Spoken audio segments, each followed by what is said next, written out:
Hey everybody, welcome back for part number 7. I'm Catmatt. This is the Life of a Catfisherman series that I just wanted to kind of do. I called it the Life of Catfisherman just because that's basically what my life has been all about, is catfishing. So I've covered a lot of good things and that I've wanted to cover. I've got a few more questions here that I wrote down that I wanted to cover, and just kind of generally, covers what is the most awarding or rewarding thing you get out of what you do? Which is a great question. Obviously, people say, "Well, you do seminars or you do guide trips and stuff, but you're getting paid for that." That doesn't mean it's not rewarding more than just monetarily. And the money you make doing that stuff is not very much anyway. So um, it's rewarding in the fact that you know you are helping people become better fishermen. That's not saying you know everything, because I learn stuff about catfishing all the time, but you're helping them become better fishermen. You're forging new relationships, and I've said a lot of times I get paid in smiles. Uh, there's something cool. The coolest thing about guiding is the the guy that catches his biggest fish, the people that catch their first fish, the 70-year-old couple that's never been on a river before, but they choose you. And um, I mean, I could go on and on.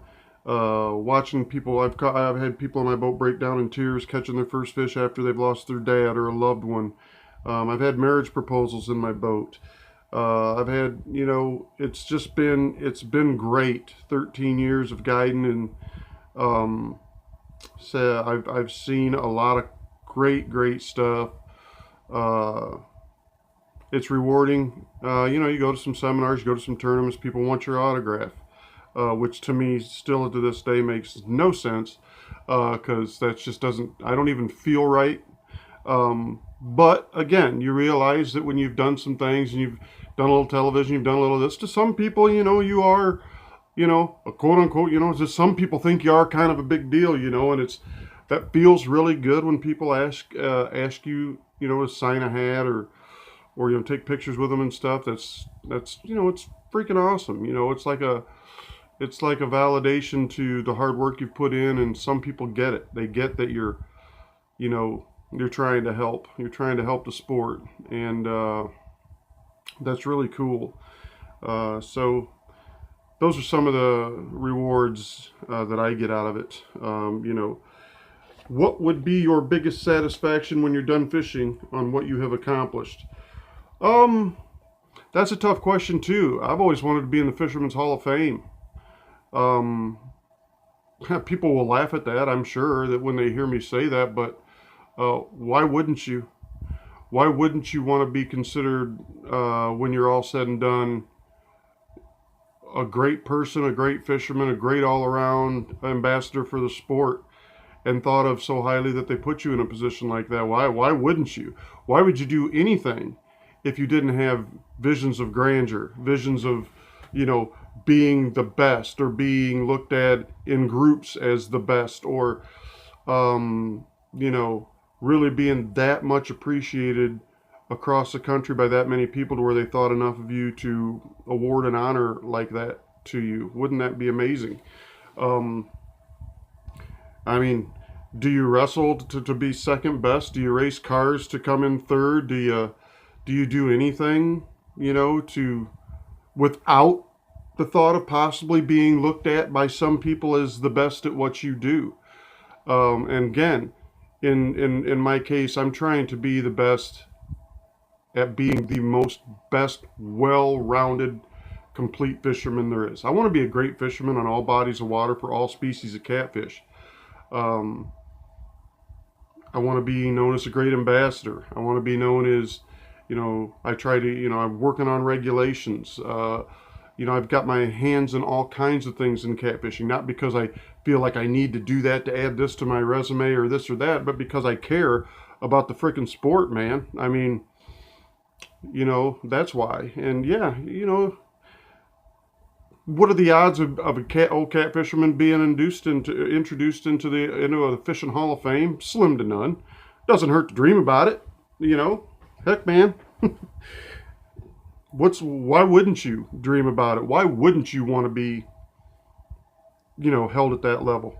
But anyway, how much credit do you put towards your wife as in relation to where you are today in your fishing career? Where do you see yourself in 10 years? Let me tell you, I worked my butt off for all my life. And me and Michelle have only been together for 6 years. But in the last 6 years, you could see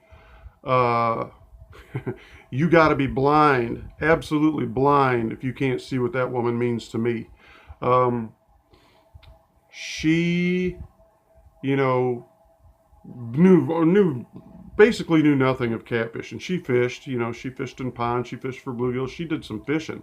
And she's always been an outdoor woman. She was raised on a farm. She's been around animals, done a lot of she's a hard working woman. She'll work her knuckles to the freaking bone. But as far as catfishing, she didn't know a lot. But she stepped in and she learned because she wanted to. She wanted to be by my side, and believe me, that feeling is mutual. I always want her by my side, and I don't see myself going very far in 10 years without her. It's just plain and simple. She's the greatest thing that ever happened to me, and it's great to be able to go down this road of catfishing, and which is so frustrating at times to try and get to where you want to be. And you really need that person in your ear, always telling you can do it. Always say, okay, well, that door closed. Let's try this. Let's do that.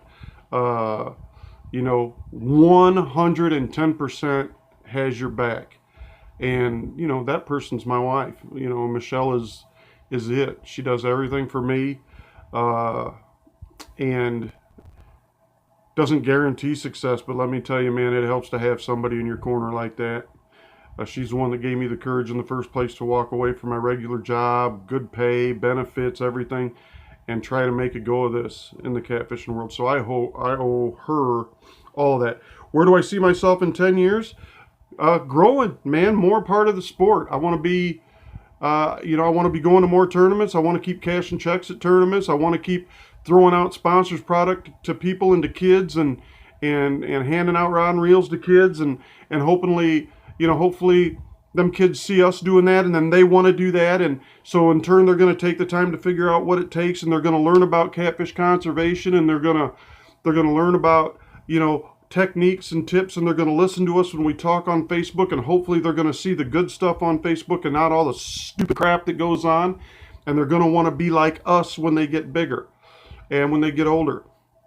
And they're going to want to run the boats we run, and they're going to want to use the rod and reels that we use, and they're going to want to make sure that all them good mature fish go back in the water unhurt like they're supposed to. And, that's what it's all about. I guess it's a legacy. You want to build your own legacy. We all leave a legacy. You don't have to be, you don't have to be a fisherman or a hunter or anything else. You don't have to be great at anything particular to leave a legacy of some sort. But that's what I want.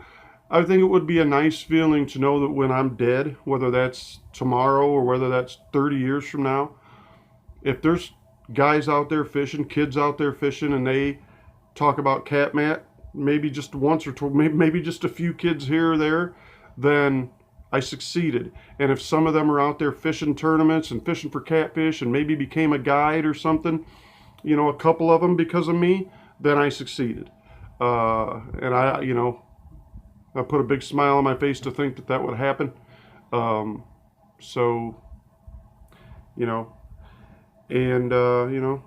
Hopefully in that 10 years, my wife is still sitting right beside me doing all this stuff with me. So, okay, well, I certainly haven't talked about everything that I have done as a catfisherman. I didn't talk about the days wading the Rock River. I loved wade fishing. We didn't talk about things like that. Didn't get to talk about absolutely everything and all the things that I've done and all the opportunities that I've had.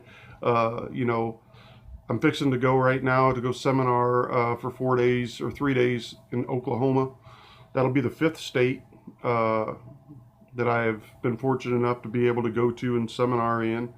Looking really forward to that. I love, getting to talk to new people, and obviously a lot of people that know me know I love to talk, especially when it's about fishing.